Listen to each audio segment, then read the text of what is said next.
okay. Sorry that it has to be done this way. I tried to do it live. I tried to do it for YouTube, for Rumble.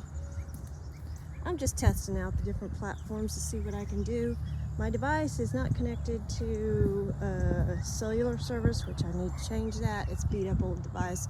Got to get a new one anyway. So long story short, I am taking y'all on a little barn tour. See the upgrades, our path through to the barn. We now have an olive tree here. It gives the chickens a little bit of shelter from the heat, the sun. Got more garden stuff happening here to try to cut down on wind blowing through.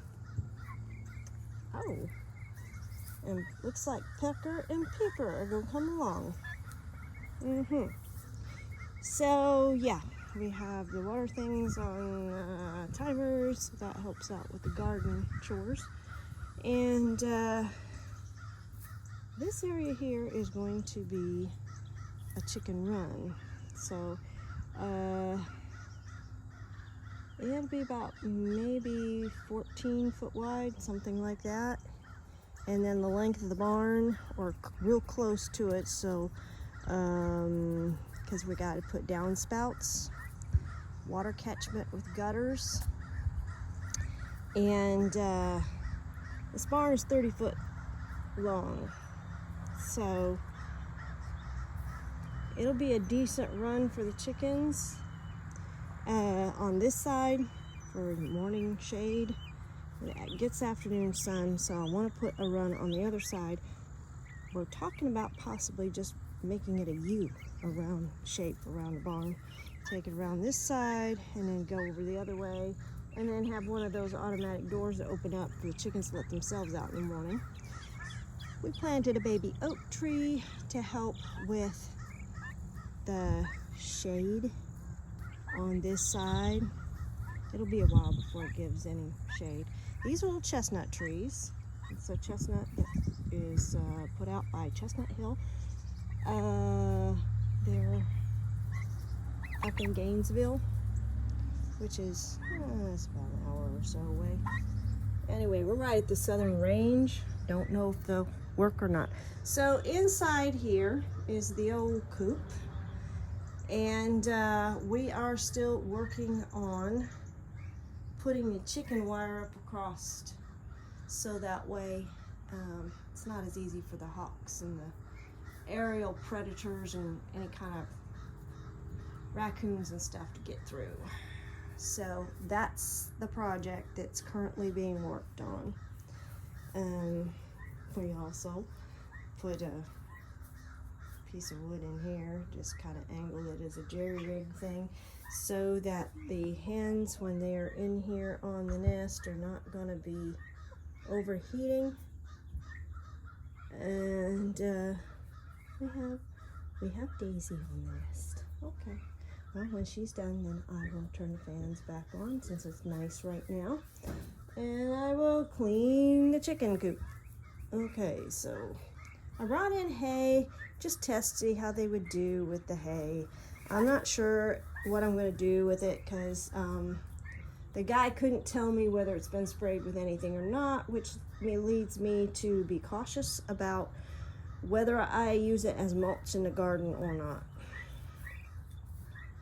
I've heard too many horror stories about things that are sprayed in the fields for herbicides, so they get nice fancy hay, and then it ends up, the herbicides just kill herbs, the good stuff, the vegetables and everything. Yeah. Big project for today is going to be taking this crate here. We're putting some hardware cloth around the sides, and then the 10 chicks that are in the house are going to get moved into it, and they'll be in it for a few weeks until they finish getting all of their feathers and lose all their baby fuzz. Okay, so we still have the underlayment in here because it seems to help cut down from the wind. It comes from the north. And yeah, I want to thank Welcome to Chickenlandia for turning us on to the nest boxes. Our chickens don't like those greeny things, little curtain things. They really don't seem to like those, so I took them back out to see if they'd use them. So far, nobody's laid an egg, but I'm sure that will change because, you know, we'll have about 14 chickens in this entire barn, and the little ones are going to be closed in here first, and I gotta scrub this down. Yeah, you can hear turkeys talking as they nibble. They don't like to have their food in a nice tidy covered dish. They like to be able to walk through it, make a mess, dump it over. My son made this little ladder here so they can go on up and be up here and then go on up there. And we may reconfigure these nest sites for nest boxes for seeing if the hens will like them better. But you know, these hens are a couple years old and that we have, and you know, they're kind of set in their ways, and chickens don't like to have a lot of change in their routine. So anyway, let's get another peep at Daisy here. And yeah,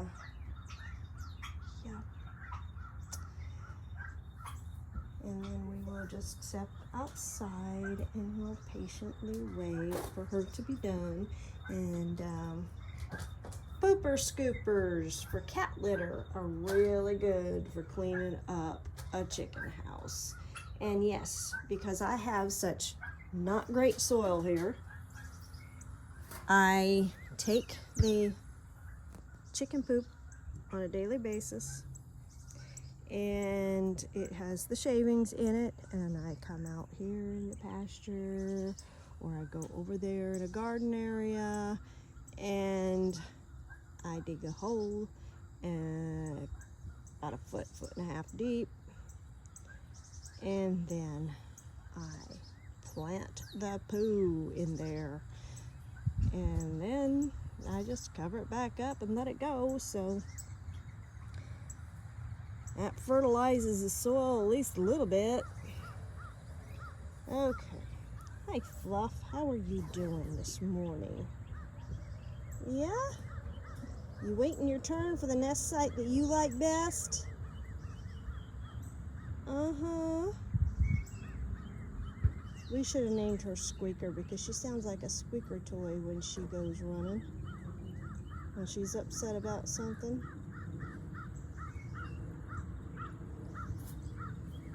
And here comes Pepper and Peeper. They kind of like to hang out, the three of them, but boy oh boy, when Pepper decides he's going to assert his maleness, Fluff stands right up to him. And of course, Tux and Summer are coming, so we're going to have a full coop, and we've got two kind of messy butts over there, so I don't know what they've been eating. We have to keep an eye on that, make sure that they don't get pasty butt. That's not something that I like to take care of. But gotta do what you gotta do for the health of your chicken. Anyway, yep. So you girls waiting your turn, or you just want me on out of here so that way you can do your thing? Yep. So the gray one is Tux, because she looked like she had a little tuxedo on when we got her. And the barred rock, black and white one, is Summer, who is the friendliest chicken, likes to be picked up by me and held. Our little Rhode Island red rooster in the incubator in the house is doing the same thing, which is a good thing. You want your roosters to be friendly, then you don't get attacked. And that is something that I do a lot of. And last little tidbit before this hits 10 minutes, when we had our farm, when the roosters would get a little bit brandy and they would start getting aggressive, we would, with the help of our dogs, we would corner them in one of the horse stalls. And they didn't really like to be cornered, and there's really no nice way to do it. But we'd pick them up and we'd carry them around for about 5 minutes, 10 minutes, something like that. And after being carried around for like that amount of time, a couple times, then it was,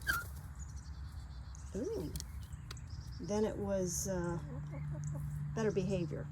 So that was Pecker asserting some of his maleness. He's taking some chunks out of Peeper, and he keeps trying to boss Fluff around, and I'm not sure what that's all about other than asserting his maleness. And Summer and Tux usually just straighten him out. It's kind of like watching two old grandmas, or women who have lived long and they've asserted themselves and have the confidence to do that. And so these hens will just kind of walk over there to Pecker with their wings in position. It almost reminds you of like two ladies in their Sunday dresses and their hats with their fists on their hips, just kind of putting their arms out and going, you ain't doing that, it ain't okay, so you booger off. I don't know, kind of a silly way of saying it, but it's funny and it's effective. So these two are the boss ladies of the coop. Anyway, and now these guys are getting their toes in the dirt, taking a sun bath. So I'm going to challenge all of you, as I always do, go outside, take your shoes off, and wiggle your toes in the dirt. Ground yourself. It actually helps your blood pressure, and it helps your mindset. It helps in general everything to just